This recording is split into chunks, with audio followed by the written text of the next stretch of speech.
everyone, welcome to episode 3 of the YarnderWoman podcast. My name's Melinda, my name is YarnderWoman, and today is Sunday, August the 17th, 2014. Thank you very much for joining me, whether you're a new viewer or returning. Great to see everyone, and I hope you've had a really good week. I've had a not so good knitting week because about a week and a half ago I started getting really sore wrists, and I realised that the so-called ergonomic workstation I had at work wasn't set up properly to my specifications, and it was actually giving me like an inflamed tendon on both wrists. So I had to be sensible and, you know, not knit for a while or do anything else that would make them worse. Obviously I still had to go to work, was the pity, but I had them in straps and was just taking it as easy as possible. It was very hard to be responsible and not knit, but it paid off, so I've been able to do some knitting for the last couple of days. But I did have a week or so where I couldn't do anything, so it was a little boring, but you know, of course it's better to make sure that long-term knitting is possible. But I have got one thing kind of finished, but the rest is all still whipped, so we'll look at those shortly. But I hope you had a really good week. Broaching the subject today is a brooch that is doubling as a shawl pin. This one is from Elk, E-L-K, which is an Australian company that does a lot of wooden jewellery. Cute little birdie on the cloud. And it matches really perfectly, and I wear it quite commonly as a shawl pin for this Makai shawl. That's Makai, M-A-K-A-I, by M-Ski Knits. And this is a fantastic shawl. You can see at the back there's a little neck piece. And it was a shawl that Mel, M-Ski Knits, did as a mystery knit along, I think 2 years ago. And it's a fantastic shawl, I really recommend it. And if you go to the pattern page, you may even see the shawl on the little strip of projects down the side.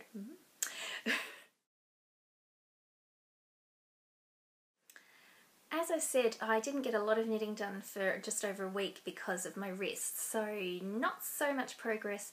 And when I was able to knit again, I just cast more things on instead of finishing off the things that I already have on the needles.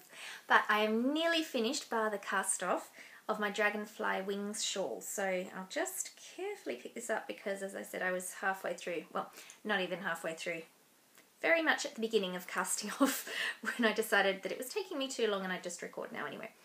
But this is the part that is already cast off. So you can see I got the lace done. I did have a couple of times where I got to an end of a row and I had 2 extra stitches, so I could easily see where I'd mucked up those, so it was easy enough to unknit and go back. So other than the slight frustration at myself, the actual pattern was very easy to follow, and I'm really happy with how it's turned out. Now this is the pattern, sorry it's very hard to show you while it's all hunched up, and I've even shown you the back there. There's the front. This was the pattern that was sent to me by Jana, as well as the yarn, which was Socks That Rock, lightweight, in the Kiss colourway. We've got quite a bit left. It's a great shawl pattern that doesn't take up a lot of yarn, so it gives you quite a bit of leftover in your skein. But this is the one where Jana sent me the yarn and the pattern, and then we both knitted. And Jana finished hers earlier in the week, so well done Jana, it looks gorgeous. So once I finish and block this, I'll show it next time, and hopefully I can show a picture of our 2 shawls together, because she actually did hers in different colourways, so we can see how the 2 shawls look done in different colours. But I highly recommend this pattern. It's really easy, very straightforward, and a really good knit. And other than the fact I kept having to stop and start, a quick knit as well. So a nearly finished object.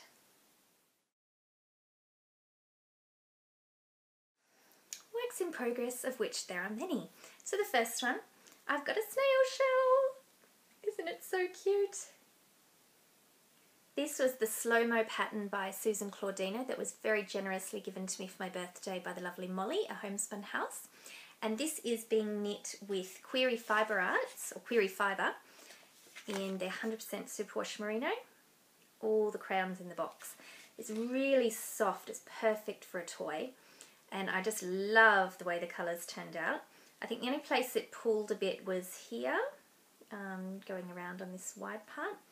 but the next part is to make his body and head. So if I decide I don't want that shown, I can just put the body over that part.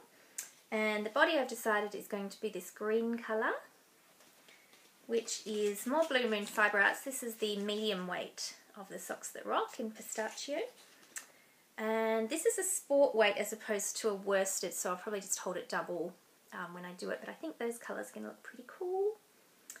And I'm on a bit of a timeline with this one because it's for my nephew who's overseas visiting family at the moment with his mum and sister. He's not travelling by himself at 4. And they're back, I think, at the end of the week, and I was hoping to have their knitted presents done, and as I'm even saying that, I realise there's not a lot of time, so yes, we'll see. Hopefully this is finished by next episode because then it will be finished in time to give him. Otherwise it makes a nice hacky sack or something, maybe. The other present that has a time limit is the one for my niece, the one who's also travelling overseas. This one is in my Love Sock Wool bag. And I didn't show you my other project bag. The one the snail is in is this one from Birdleg Bags with the crows or ravens. Did anyone figure out if these were crows or ravens? Let me know in the thread on Ravelry if you do.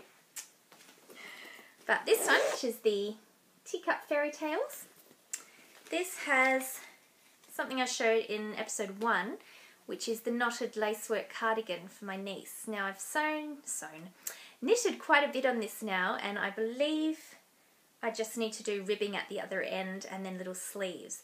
This was the one where I was running out of yarn. That's as much as I've got left. But I did get my new skein from the lovely Laura at Jinx Yarns. So this is Jinx Glitz Sock in the Sea Salt Ice Cream colourway. Very, very pretty. Isn't it like pretty caked up? So this I have to finish as well, plus the little cardigan matching for the dolly. I've really got too much to do, don't I? Anyway, we'll see. But hopefully this won't take too long. So as I said, I've only got the ribbing to go. But as with always, I always think, oh, it won't take long, and then it does. And this is how I get into these positions. Never mind. Present number 3 that also has a deadline is for my lovely sister-in-law. Now, in terms of a deadline, she of course won't mind if these are not ready when she gets back, but I would like them to be because it's nearly the end of winter here, so there's no point giving her fingerless mitts when it's getting into really warm weather, but I will just do what I can. So before I pull them out, this is a new DPN holder that I got from Little Bobbins, who's Danny, so thank you Danny, these are fabulous. And it's got, I'll just flip it over, all different kinds of coffees. I just flipped it upside down, didn't I? Ah, it's reverse. Ooh, I like it. So all different types of coffee. And I also got one of Danny's project bags, which is very cute. And it's got beautiful lavender inside. And they all just meant to be because this is the yarn that I'm using. So perfect colour matching. It's always very important to colour coordinate. So these are the Happily Ever After mitts that I've made before.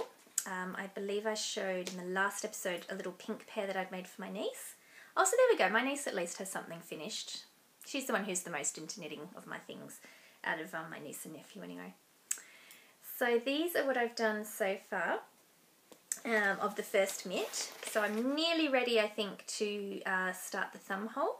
This is a free pattern by Susan B. Anderson. It's very easy and really good, so I really recommend it.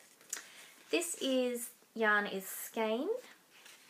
It's an Australian yarn, and the colourway is Sweet Dreams. It's one of the speckled dyes, so you can see it's got these lovely, almost little polka dots. And my sister-in-law's favourite colour is yellow, and she likes the soft pastel colours as well as spots, so I think these will be perfect for her. And they're quite quick to knit up, so hopefully this might be my knitting to take on the train and bus for my commute to and from work, because that seems to be something I can knit quite easily, and hopefully mean they get done in time. Just a quick word on this skein yarn. Skein, as I said, is an Australian company, And I know I've heard Laura from the Knit Girls mention skein before. I think she might actually be knitting something with skein DK at the moment. But I hadn't used it till this very first ball when I did an order a few months ago. It is so soft. This is their top drawer base, which is 75 merino, superwash merino, 25% nylon. It is incredibly soft. It's really unbelievable. So I really recommend getting some skein top drawer. Beautiful stuff. I believe the Loopy U in the USA stocks it, but I just got mine, as anyone can, from skeinyarns.com.au, and really, really recommend it. Beautiful colours, beautiful dye jobs, and just so incredibly soft. I haven't used any of her other bases, but the top drawer merino nylon, beautiful stuff. So go and get yourself some skein.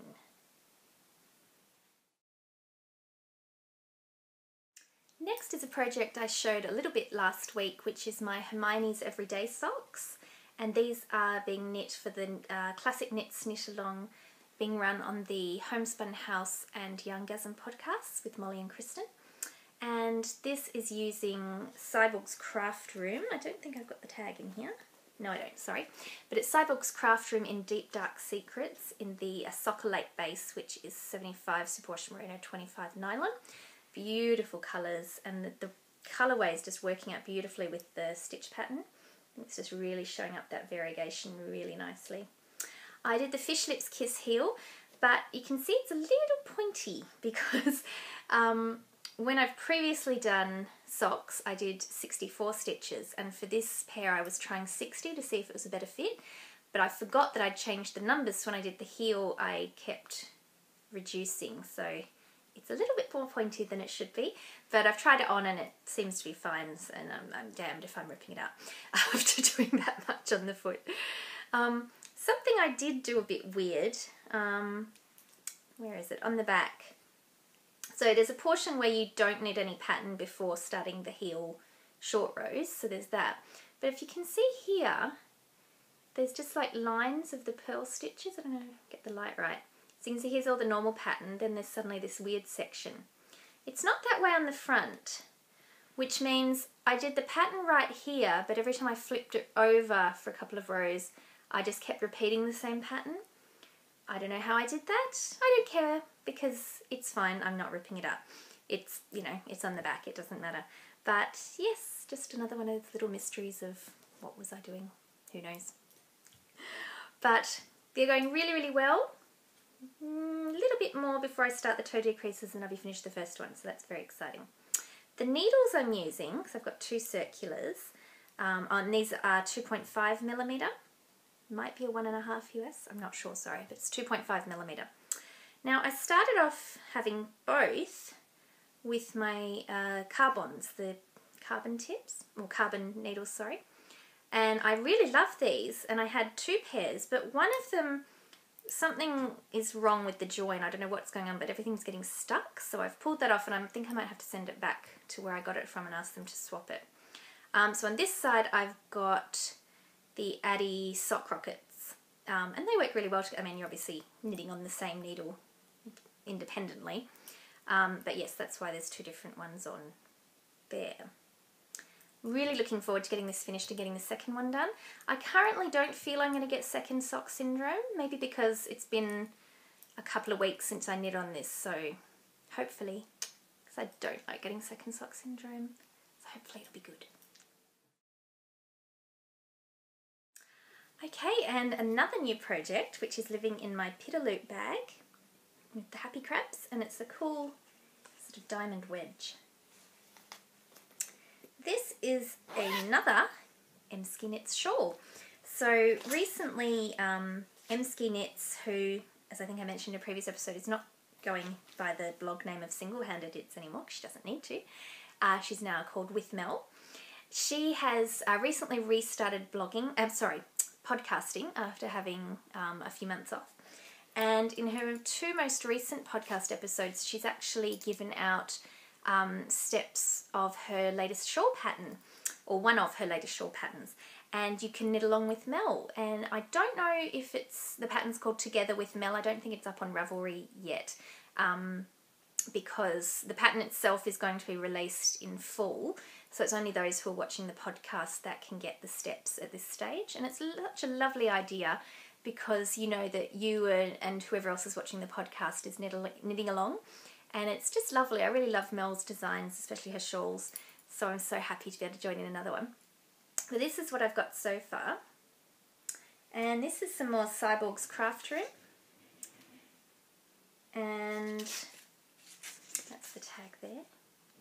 Again, they're Soccolate base, and this is Two Cyborgs Knit with Electric Yarn. I have to admit it was the name that got me on this one. This is obviously referencing Do Androids Dream of Electric Sheep, the Philip K. Dick novel that the movie Blade Runner was based on. So names will get me. And I also love it. I mean, these colours are quite different for me. Obviously the purple, the green, but I just love it. It's almost like the colour's incandescent. You can see the way some strands have just got colours seeping through into other colours. It's just really, really lovely. And I thought it was something that would work really nice with a beachy shawl because Mel's filming some of her podcasts on the beach in North Carolina, and it just seems to really work out. And I was trying to work out which yarn I was going to use for this shawl, and I had lots of yarn laid out in front of me, and I was trying to work it out, and my partner Damien walked past, and I just said, "What colour shall I knit?" And he just randomly yelled out turquoise, because I wouldn't normally have turquoise, and I did. So that was how this one got the final choice, and I think it was a very good one, so it worked out really well. I'm a little bit behind with where everyone's up to. I think you sort of have the garter section and then there's an applied edging going along, and I think that's already come out on one of Mel's episodes, but I'm a little bit behind, so I'm not going to watch the episode till I have got up to the stage. But it is a small shawl. It's only going to take about half the skein, so it'll be a really nice shawlette, something good for spring and summer. So I'm very much looking forward to doing that, and I just love garter stitch shawls. Really, really relaxing and easy and really nice and squishy. So I'm looking forward to having that one. A new segment, acquisitions. I'm trying not to buy too much yarn, but as I mentioned in episode 1, my mum has been very generous in getting me a lot of yarn for my birthday over the last few months. So I have had some new things arrive, which has been very fun. Thanks, Mum. But something that arrived this week was an order from Blue Moon Fibre Arts, which was the shawl I was showing you earlier. Not that yarn, but the same company. Now this is an example of getting overly excited while online shopping and not reading things properly. So one of the things I got was a Polworth and silk blend yarn, and I've heard about Polworth from various other podcasts. It's something that people often spin. I know Kim, who's in Between Dreams on the Stitch by Stitch videocast, she really likes Polworth and has a lot of spinning projects with that in it. So I thought, oh, a yarn with Polworth and silk, fabulous. And I thought, I'll get a nice grey colour because that'll go into my sock yarn blanket. Didn't actually read that it wasn't a sock yarn, so when it turned out, it's definitely not a sock yarn. I think there's about 681 metres, 745 yards. But hey, it's gorgeous, doesn't matter. It's not a sock yarn. It won't go in my blanket. I don't know what I'm going to use it for, but it's beautiful. This is in the Winter Solstice colourway, and I'm just really excited to try a different yarn. So that little mistake was fine. I can deal with that. The next one I saw, there was what I thought was a yarn that was camel, silk and wool. I thought, oh, camel, fabulous, I'll try that. This is what turned up. Roving. It wasn't yarn at all. So I really didn't read it. Not only didn't read what weight it was like the other one, but I didn't even read that it wasn't yarn. This is in the Gandalf the Grey colourway, and it's just such a beautiful colourway. I've seen the plastic books, greys and blacks and all different shades. Stunning. You can see why I like this colour. But I don't know what to do with this now because I don't spin. I'm not really planning to spin. So I actually wrote to Blue Moon Fibre Arts and have asked would they allow me to return it and exchange it for something else. But I'm not sure if they will because they dye everything to order, so they don't keep stock on hand. So it may not be of any benefit to them to have this just lying around. So I'll see what they say. Damien suggested it could just be a nice decoration because it's nice colours that match the house. We'll see. But yes, read things before you buy them. That's the lesson for Melinda. The other acquisition that came about a couple of weeks ago is a kit. Now, I've never bought a kit before, but this is a very, very exciting one, and I'm very glad that I got it. This was an Alice in Wonderland kit that came with this bag and this yarn and a lovely pattern, which is just on Ravelry, so I don't have that printed out. So it's Alice in Wonderland. It has a pattern called Conversations with a Caterpillar, or Advice from a Caterpillar. Something to do with talking to a caterpillar. My apologies, I will put it in the show notes. That's by Emma Welford. And this stunning project bag from Anne of Little Skein. And it's another one of her custom fabrics that she does. The beautiful knit stitches here, and then all the Alice pictures. And inside, her custom fabric with lots of knittily seams. Beautiful. And this yarn from Jinx Yarns, it's a single merino, and I got the colourway Wonderland. You could choose the colourways, either this one or a blue or a pink. I was very torn between the green or the blue because, you know, the blue bag, Alice in Wonderland, a lot of blue connotations, but green is more my colour than blue, and this is just stunning. I'm very, very happy. You can get these kits from the Jinx Yarn site on Etsy. It was a collaboration, as I said, between Jinx, Anne of Little Skein, and Emma Welford with the pattern. So very exciting. I really recommend it. I don't know when I'm going to get time to knit the pattern because I've got so many whips on the go, as you saw, but as soon as possible because I really want to get into it. I think there's cables in it, and I've never done cables before. But that was on my 2014 knitting goals, so maybe this is the project that will bring me into cabling. So this is a new segment called Spin Me Right Round, which is a little bit of a joke because fibre podcasts, you know, often have things about spinning and spinning fibre. But as I just mentioned, I'm not a spinner and I don't have a lot of interest in being one. Personally, I love hearing about spinning and seeing other people's spinning efforts, but I have so much knitting to do, I just don't have time to start something new. But Spin Me Right Round is things that spin me round, things that I really like, things that are good that have happened to me, and that's a new segment I'm going to be having. So first off for this week, I'd like to say thank you to Joyce from the Aussie Yarning podcast, who gave my podcast a little bit of a shout out. Joyce is also an Australian podcaster, though she lives right on the other side of Australia in New South Wales. So we haven't met in person, but we have met online. And I really recommend you checking her podcast out as well. I'll put the links in the show notes to that one. So thank you, Joyce. Last week I mentioned telling you about my knitting backstory, so I will do so now. This is a photo of my mum and I. In 2004, and it's when she came to visit me when I lived in Japan. I've got much shorter hair there. When my mum came to visit me, I had just recently seen a book in an English language bookshop in Tokyo, and it was a knitting book. It was the Stitch and Bitch handbook, and I was really interested in buying it because I thought it was something that I could learn. And Mum showed me the basics, showed me the first, you know, I think just knit and purl, or maybe even just knit, and I was off. I started making many scarves. That's pretty much all I made at first, but it became quite an obsession.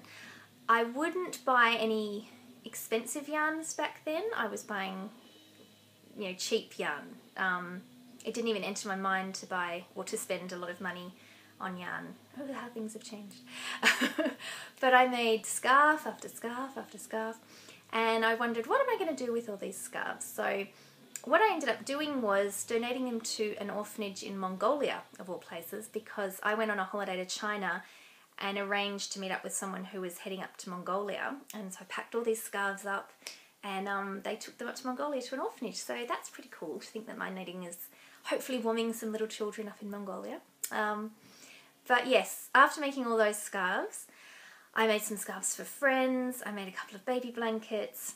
When I moved back to Japan, from Japan to Australia, I kept knitting a little bit, made a couple of baby blankets for my niece and nephew, but wasn't really that into it, you know. I did that occasionally, but not all the time. Then, about 4 or 5 years ago, I just seemed to really get the bug. I discovered the Yarn Harlot blog and read that. You know, I had years and years to catch up on, so I just read that continually over the course of a few weeks. Then I found knitting podcasts. I think Knitting in Circles was the first one that I'd ever seen, and then just found more and more and more from there. Then I discovered Ravelry, and then Etsy, and then it just grew from there. So probably throughout the last 5 years I've been really obsessed with knitting and really been getting into the online community, and have not looked back since. One thing that did slow me down, as I said, this week I had about a week without being able to knit. That's not much compared to 3 years ago when I had almost a year when I couldn't knit. So actually it's almost 3 years ago to the day, last week. I got really bad pains in one of my hands or my fingers. It got worse and worse, then my other hand started hurting and all these pains, and couldn't get in to see any specialists for months, as you know the case often is. So no one knew what was wrong, no one knew if moving my hands would make things worse. So I couldn't knit for, as I said, almost a year, and it was really quite depressing. It's bad enough to not be able to use your hands in everyday life. It's very hard not to use your hands. But when you can't fall back on the hobby that gives you so much happiness and joy and stress relief, makes it really, really difficult. When I finally got in to see a specialist, I was diagnosed as having rheumatoid arthritis, which is not a fun thing to have as a knitter. But I am very fortunate because I do seem to be responding very well to medication. It's certainly nowhere near as bad as it first was that first year. I do still have some aches and pains, but it's not as bad. And I'm just so happy that I can knit again. That was actually when I had my first appointment with the specialist. At the end, after he explained everything, we went through all the ins and outs, he said, "Did I have any questions?" And I just quietly said, "Am I still able to knit?" And when he said yes, I was so happy. So that's been my knitting story, and when I look back at some of the earlier things I've made, I see how much I've learned and how much being online with people has really helped in my learning, as well as Ravelry. And yes, I'm very, very happy and very, very grateful to have this wonderful space to get into my knitting, and very grateful that my hands are nice to me most days. Thank you so much for spending time with me for this episode. I hope you have a wonderful week ahead, and until next time, happy crafting!